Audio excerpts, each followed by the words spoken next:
The Pete and Kimber Show.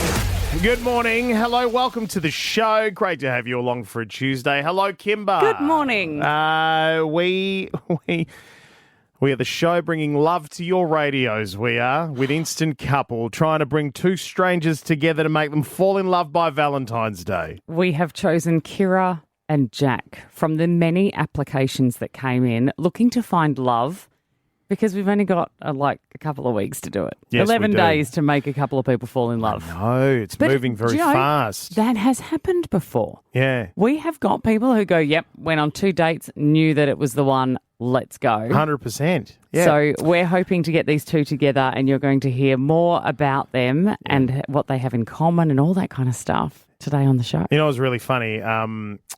So in radio speak, right, when we have like something where we've gotten someone to say a heap of things and then we put some nice music under it and stuff. We in the radio world, we call that a package, right? Are you about to talk about Jack's package? Well, that's what I was going to say. So producer Brooke said, really exciting today after 8 o'clock, like we're going to have Kira and Jack in and Kira's going to react to Jack's package. And I was like, well, hang on a sec. That's not quite... What do you mean? I mean, if we want to escalate it quickly, that is also going to maybe help them fall in love by Valentine's. You're so right. You're so, as you said, we've only got 11 days. You're right. We got to fast track this business. But no, they are going to hear about each other for the very first time. They are going to be in the studio. So after 8, can't wait. Of course, Alpha Bucks back for 7 a.m. and 8 a.m. $10,000 every time we play. Wonderful New Zealand comedian by the name of Ray O'Leary is going to join us after 8:30. He's on one of your favourite shows, Taskmaster. Oh, he was just brilliant. He's a New Zealand comic and he's just so clever. I saw his show last year and I'm looking forward to talking to him on the show. Picked up the kids from school yesterday after their very first day at school. Did it all go well? All went really, really well. Great. Which was great.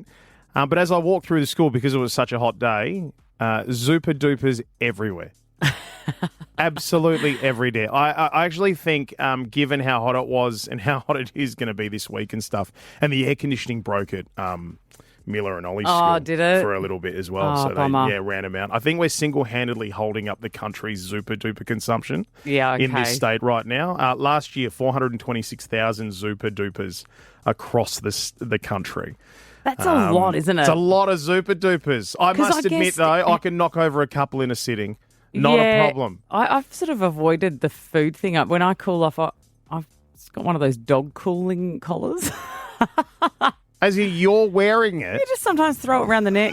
What? Yeah. Really? Well, it's a great way to cool off. If you're having trouble sleeping at night and you're cool, go and get yourself one of those dog beds, one of those cooling mats. Yeah. Lay on one of those. Right, okay. Do you put it on the bed or do you lay down on it on the floor? I've got both, but there's one that kind of just goes around my neck. Like just when you're in the garden or you're working it's just handy. This is like James, like, where's Kimber? She's outside on the dog's cooling mat.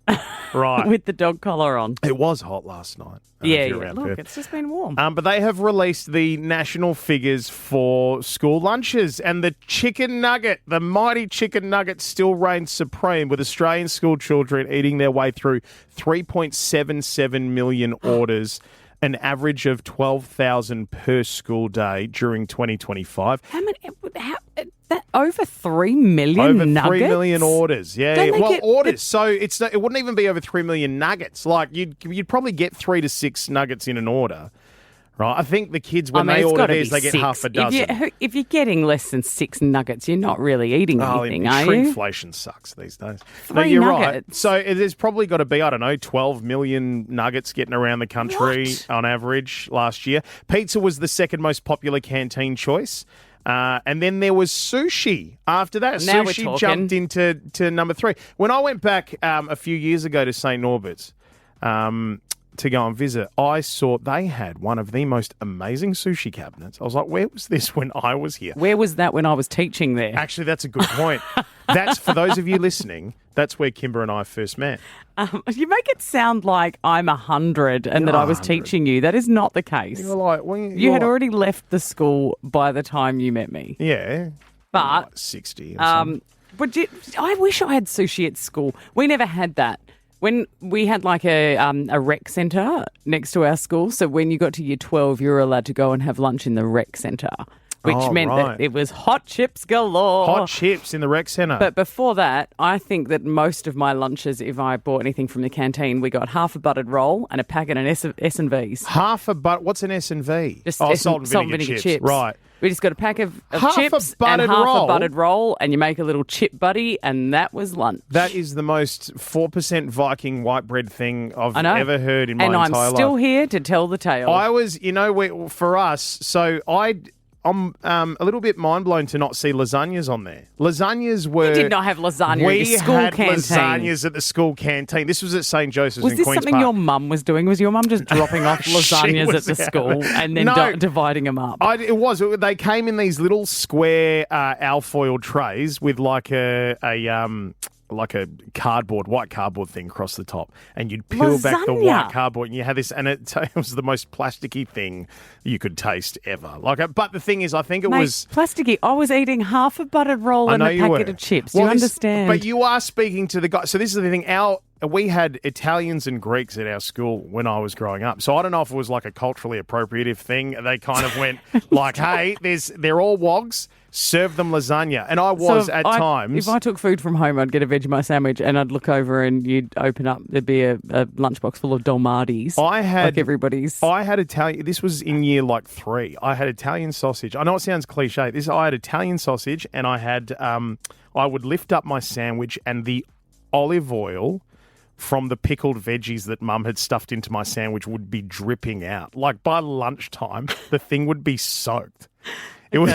So is this why they sell 3.7 million chicken nuggets? Chicken nuggets? Yeah, it's a little drier on the fingers. Yeah. It's yay or nay. Good morning, producer Ringo. Hello, everyone. How are we? We're great. Yay That's or good. nay us? Yay or nay? I need some opinions, all right? First one, full strength beer. 3, 2, 1. Nay. Yay. But you could have said any type of beer. I still would have said nay. Not a beer drinker? Not for me, no. Pete, what's your flavour of choice? I Give him a free plug. like a Miller's Chill because I like a little bit of lime in it. Would. Oh, Yeah, that- Is that beer with lime built in? It's a beer with lime built in.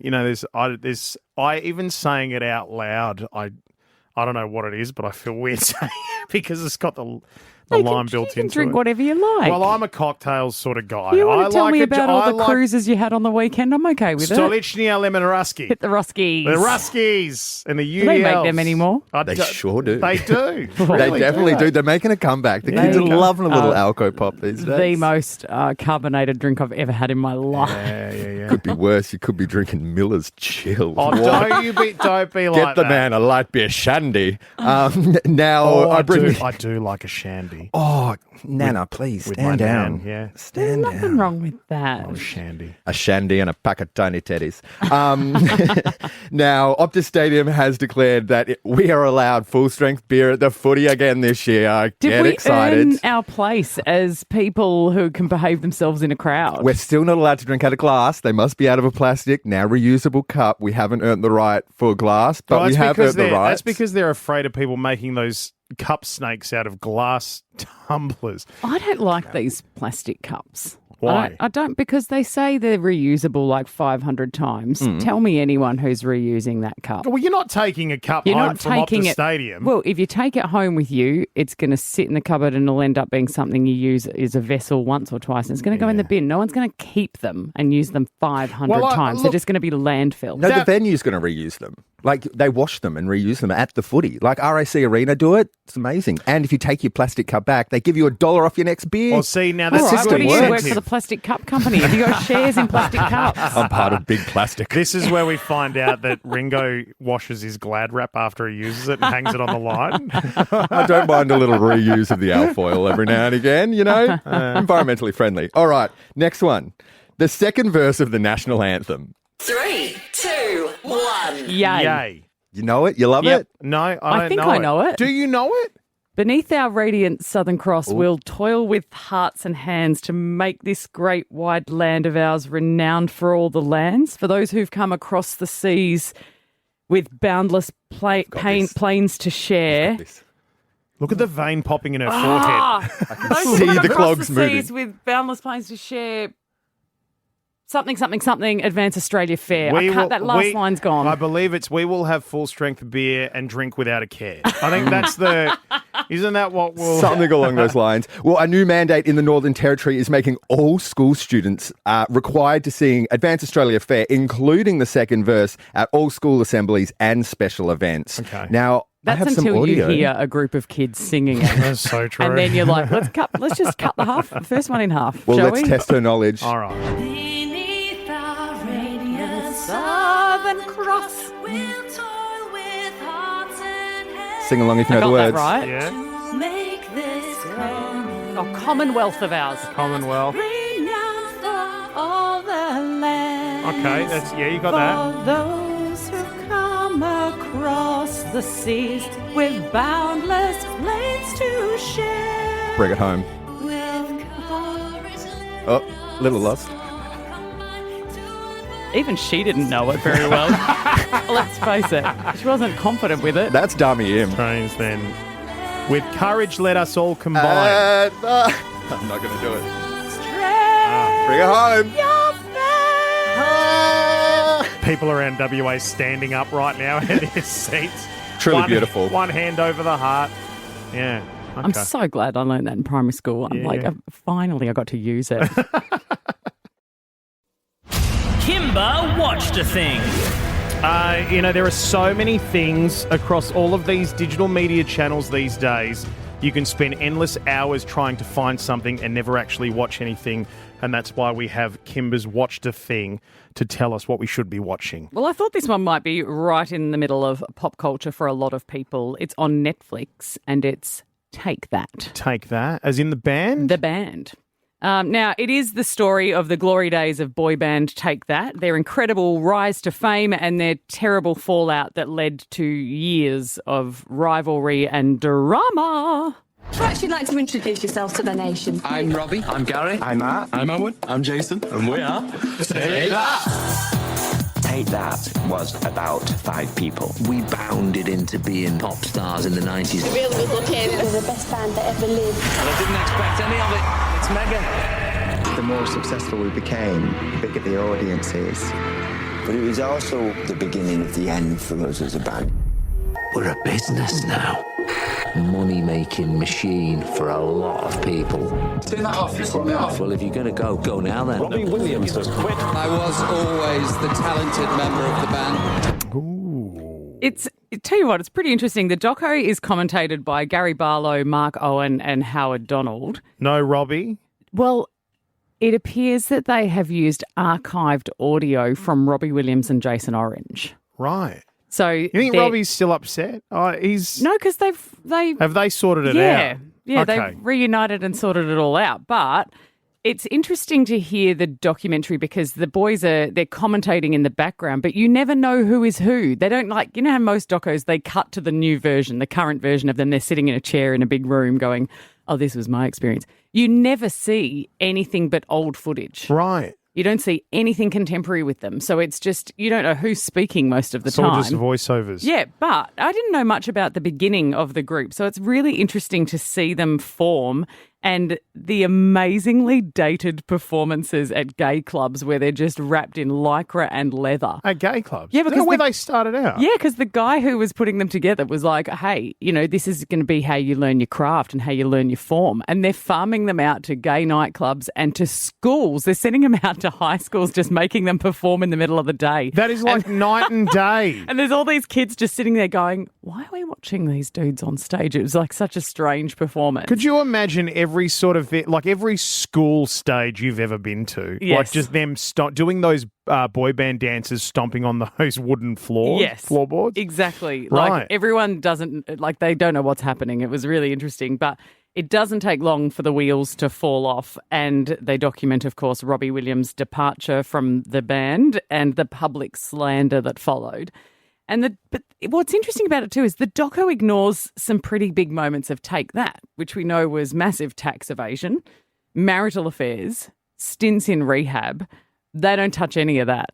But what is interesting is that the guys are pretty open about their experiences and their internal feelings at the time. So when they're reflecting on things, they'll say, like, this was the moment that I realised oh, we're turning into a big band and this No is going to be a kidding. problem, or this was the moment that I realised this. And they're so open about it with their admissions of their strengths and their weaknesses.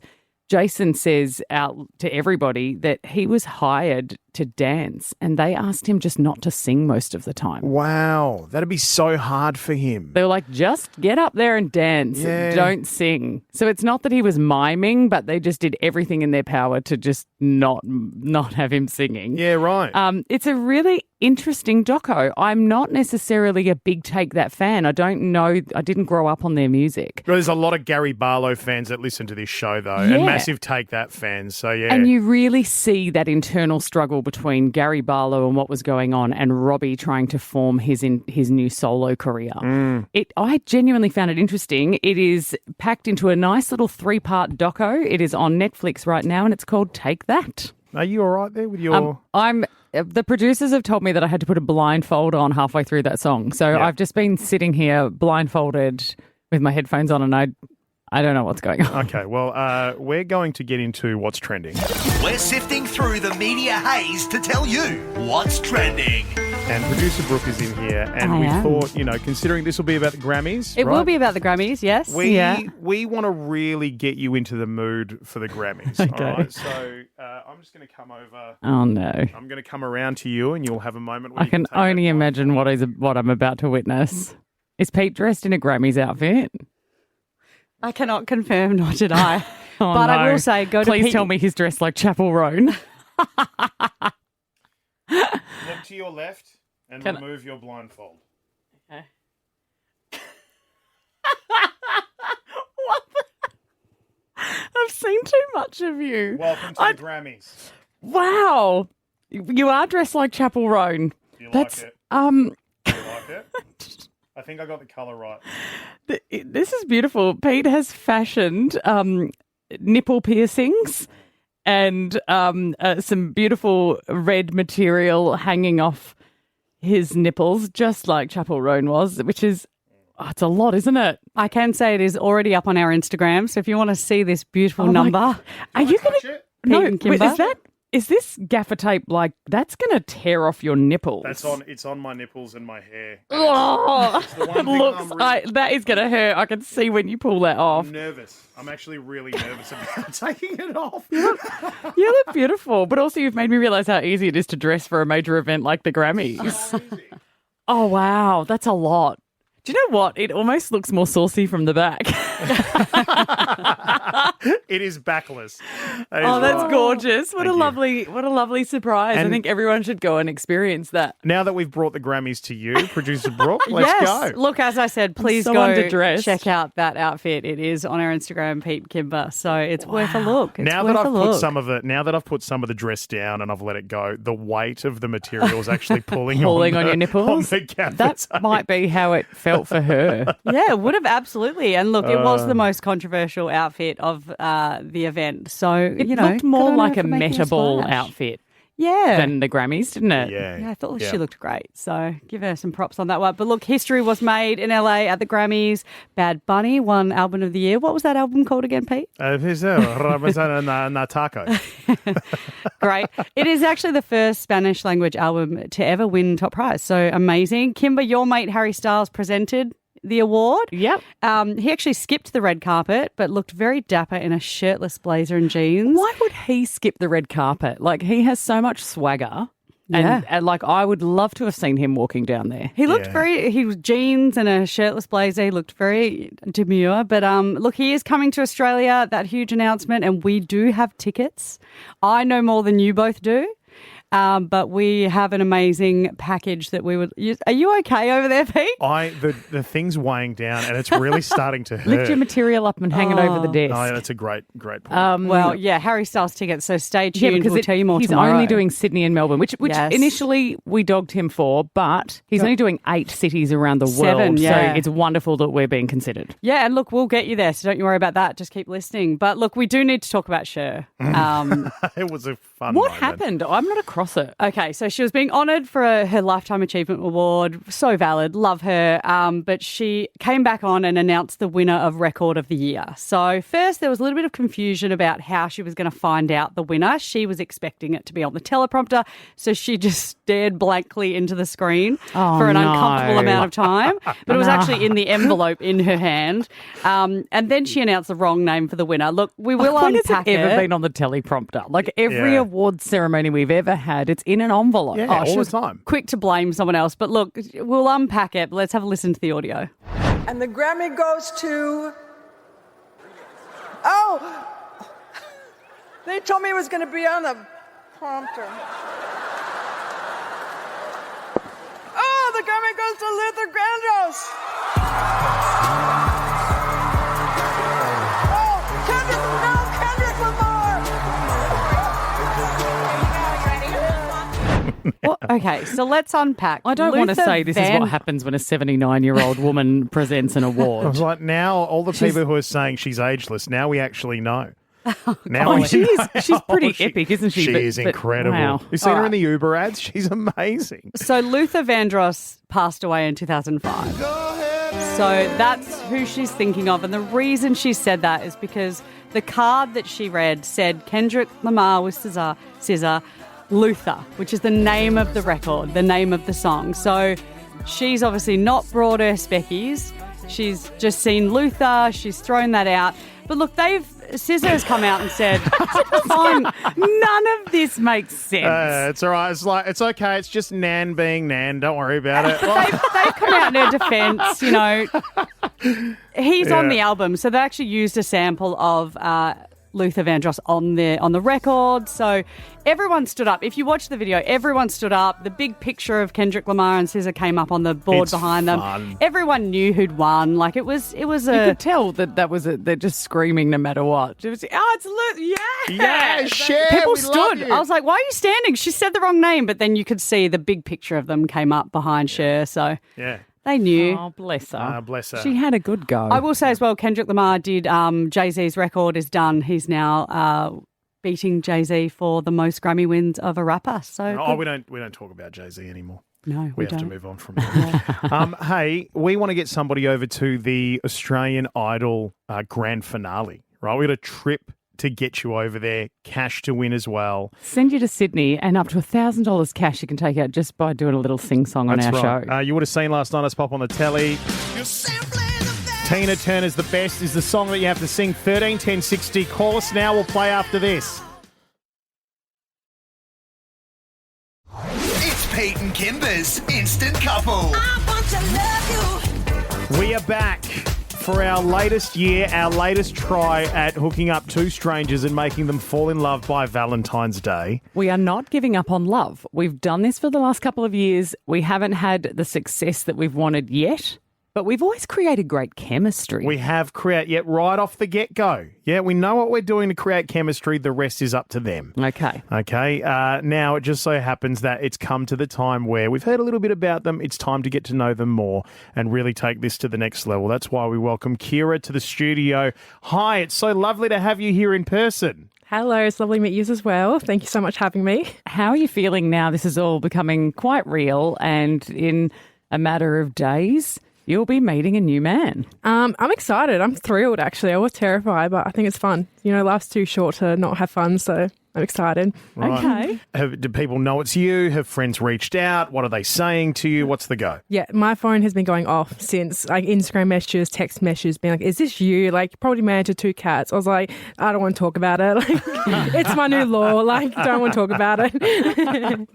Okay, great. Now, look, before we get to, because we know that you haven't heard anything about the person that we're going to set you up with. Mm-hmm. Do you have any sort of thoughts in your head whatsoever? What are you expecting? I'm going in completely blind. I'm not trying to have any expectations. I want to go in very just open-minded. So I'm just like, I'll take it how it is and hopefully it's someone fitted. So we have found 30-year-old Jack. Mm-hmm. Let's take a listen. Hi, my name is Jack. I'm 30 years old and I'm from a small town in England called Gisborough. I moved to Australia about 5-6 months ago and I'm ready to meet the love of my life. I do like to remain active, but I am looking for the house, the dog, maybe some cocktails on a rooftop bar. My friends would describe me as quite reserved, usually. I was previously in a long-term relationship in England, where now that's finished over a year ago. Ready now to sort of start branching out again. I wasn't ready before. I've sort of been on this self-development while I'm in Australia, and I feel really ready now to sort of meet someone new. I'm excited to see you. Can't wait. First impressions? He seems really sweet, but I feel like I'm going to give him a heart attack. He seems so, like you said, he's reserved. I'm so out there. I feel like he's going to have a heart attack and be like, oh my God. But, you know, Kira, I mean, Lino, if you're vibrant, you're chatty, conversation comes to you easy, that sort of thing. You know, sometimes if you pair that up with someone who is also that, that is exhausting.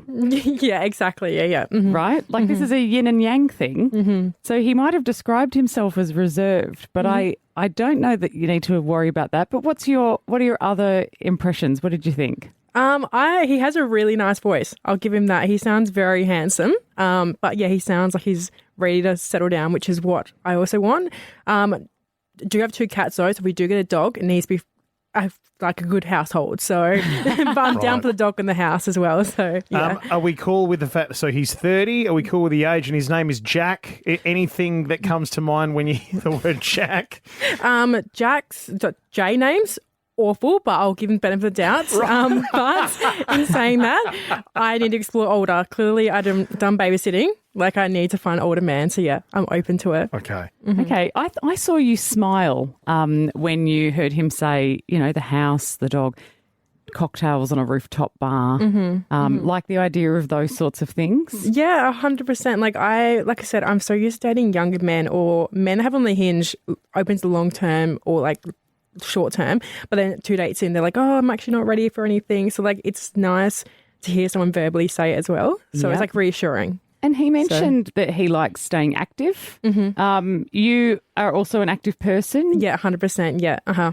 So I would gym like 6 days a week. Like I'm training to like a marathon at the minute. So yeah, like it's all about the gym and like work. So it's good. Right. Okay. Unreal. I can imagine soon they could be like running around the lake together. Amazing. Like just great. Now, Kira, this is the fun part. You get a bit of a heads up because when we come back, we're going to get Jack in here and he's going to hear all about you for the very first time. Okay, yeah. And we're going to get his reaction as well. What do you think he might say? What do you think he might think? I think it's to say, wowza, she's perfect. That's what I'm hoping he'd say. Yeah.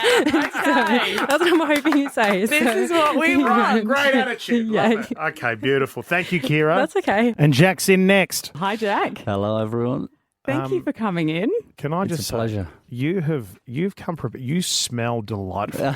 Stop flirting with me. I can't help it. Those doughy eyes, Jack. Honestly, mate, welcome. How are you feeling now that you're here? Does it feel a lot more real? Now it's becoming real. I'm like, all right, okay.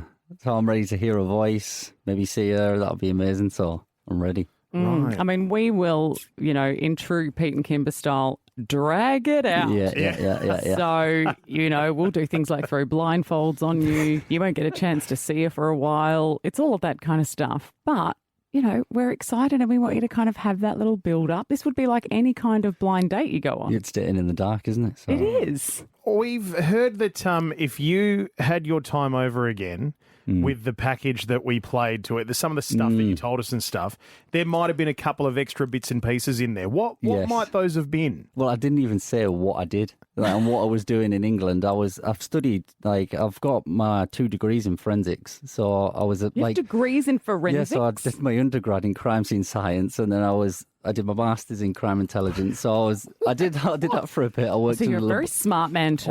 On paper. But I ended up doing that. I worked in a laboratory for a bit. So I had my lab coat on, my goggles on, all that stuff. And I was like, yeah. And I realised after probably a year in it, I was like, I don't even actually enjoy it too much. Oh, so okay. I was looking for not that aspect of it, the laboratory work. Yep. So I was thinking I need something different. And then my auntie came over. She lives in Kalamunda. Okay. She said, you can stay with me for a week if you want. I was like, one-way ticket. Yeah. That's it. One-way ticket. Once you come to Australia, you don't want to go home. I'm not going back. Exactly right. And so what do you do here? I rent out mining vehicles. So, right. Yeah. Shout out to budget. Big change from what you were doing. Yeah, massive. Yeah. I did little aspects of that when I was studying, just sort of rental business, as you do when you're studying. Mm-hmm. So I fell into it really well. Everyone I've met has been amazing. And I've seen places I never even knew existed. Yeah. Port Hedland, Newman, Parabadoo. I was like, these places I never knew. So now I can already feel that the people listening to our show want to hear you talk more. But what they want to hear you talk about in particular is your reaction to hearing about Kira for the first time from her own voice and words. Okay. All right. So have a listen to this, mate. This is Kira. Hello, I'm Kira. I'm 26 years old and I have 2 jobs. I'm a property manager during the day and a bartender at night. I live with 2 cats who I think they run the place, and honestly, they do. I go to gym regularly and I lift weights, so I thought it was about time I live to my standards as well. I am a bit clumsy, so I normally have a new bruise or injury that I'm proud to show you probably every time we meet. My usual type ends up with babysitting younger guys or guys with ankle monitors. I think I'm down to earth, fun, and looking for someone who can keep up with my same energy and my busy lifestyle. Okay, first reactions. Sounds really nice. I like the accent, so and it's funny. I've grown up with cats all my life, so yeah, I could gel in well with that. My mum loves our cat more than me, so. Okay. Yeah, I don't know about ankle monitors, maybe. I did see you. Now, I wasn't quite sure how to describe the face when you heard that. I saw your face. Now, what made you think that? Is it because you think, oh dear, if she's attracted to men like this, is this a concern? Not really. Like, people have, maybe have that bad boy type, but no longevity in that, is there? So no. Not even bad girl vibe, so no, not for me. Right. Okay. You know. Very good. And she goes to the gym. Yeah, that'd be great for me just to stick out. I do like a drink, obviously, on the weekend, just sort of let my head down. Mm-hmm. But it's good to have that partner. That would be really good. Keep me accountable. I found it kind of interesting anyway. My observation is that we asked you if your friends were to describe you, what would they say? And you said reserved. Yeah. I don't get that vibe from you. Not here. You're really, you're friendly, you're chatty, you're easy to, be around. When I was in England, I was the complete opposite. I was really, head down, sort of, and wouldn't really chat to many people, get on with work. And then I was just like, what am I doing? So Australia has just kind of released the freedom in you. I've restarted. And I'm so cliche, innit? Every English and Irish will come over and say the same. I am more worried about leaving you in a room with Jack. Or Jack in a room with you, to be clear. We'll just go get a pint now. Hold me, Jack. Now, we're going to leave these two to it. All right. Tomorrow, big thing on the show. Very, very big. You see, Jack and Kira, for the very first time, are going to meet and come face to face. They're going to be standing right next to one another and get to know each other better. That's right. However, they won't lay eyes on each other just yet. Oh, goodness, no. All right. We're going to blindfold them because we need their relationship to grow 100% before they see what each other looks like. All right. So you need to be part of that moment. It happens tomorrow on the show after 8. Life can be so unpredictable, especially when that's the aim of this game. So we're asking, what happens next? Producer Brooke usually finds terrifying things around the internet that are true stories, but she only gives us a little snippet, and then we have to guess what happens next. The thing is that she mixes it up, so sometimes they're awful and we sound really awkward on air, not knowing how to process what happened, and sometimes they're light and fluffy. Let's find out what they are today. All right, here's the first story. You can play along with this at home as well. Let's go. A struggling actor in the U.S. went on a date to McDonald's the night before an audition and happened to get in a fight with a rude patron. He woke up with a black eye. What happened next? The Coke machine was broken. What? What's that got to do with anything? It's always broken. What? Oh, you mean at McDonald's? Yeah. Oh, so you think the story has nothing to do with the actor who has got an audition the next day and has woken with a black eye? You think that the reference is really about the functioning kitchen items at McDonald's? If it mentions them, 100%. Absolutely. I'm going off on a you know wild tangent I would have believed here. it more if you'd said the ice cream machine. If it was the soft serve, I would have accepted that answer. I think that's what I meant. Oh, okay. Yeah. Any thoughts from you? I think that just to really make sure that they didn't look terrible with one black eye, that they punched themselves in the other eye so they had two black eyes. And then turned up to play the role of a panda. And you think my answer's unreasonable? Right. Okay, well, let's have a listen. He got the part, and they said the black eye was one of the reasons they chose him. The part was playing Jon Snow in Game of Thrones. Oh, there you go. Wow. How about that? Huge. All right, let's get to the next one. Here is some audio from the TV show My Strange Addiction. Are you my good girl? What is this woman's addiction? Okay. Oh, I think she collects dolls. I think she's got those weird dolls with the ones with no eyes and the ones with the, because she was like, she just said, oh, good girl. I think she's got a bunch of babies that she carries around in prams and stuff. I don't think I've got anything better than that. No? I honestly, because I'm racking my brain to think to myself, what could a good girl possibly Maybe she pats toupees. Maybe it's just a series of wigs. I don't know. You think it's something completely? It could be something completely different. I mean, it might not even be kids, children. No, not at all. Whatever. But I think that there is some link in the TV show being called My Strange Addiction. Oh, that's true. Feels like there's definitely something weird going on. All right, let's take a listen. I groom my cat with my tongue like a mama cat would do to her kitten. She'll just spread out on my arms. I'll just clean her shoulders and her ears and the back of her head and stuff in her face. I don't get as involved as another cat would. I'm not licking her butt. You're not licking her butt. You're not okay, here's the thing though. She is, and she's licking the other parts of her skin and the other parts of her fur that you are still licking. I can taste it. Can you taste it? I can taste it. I can feel the cat's fur on my tongue. Yeah. And hairball. Her bringing it. Oh. Yuck. Oh, I love that show though. Absolute unmined gold. I need a break. The Pete and Kimber Show, 6 to 9 weekdays.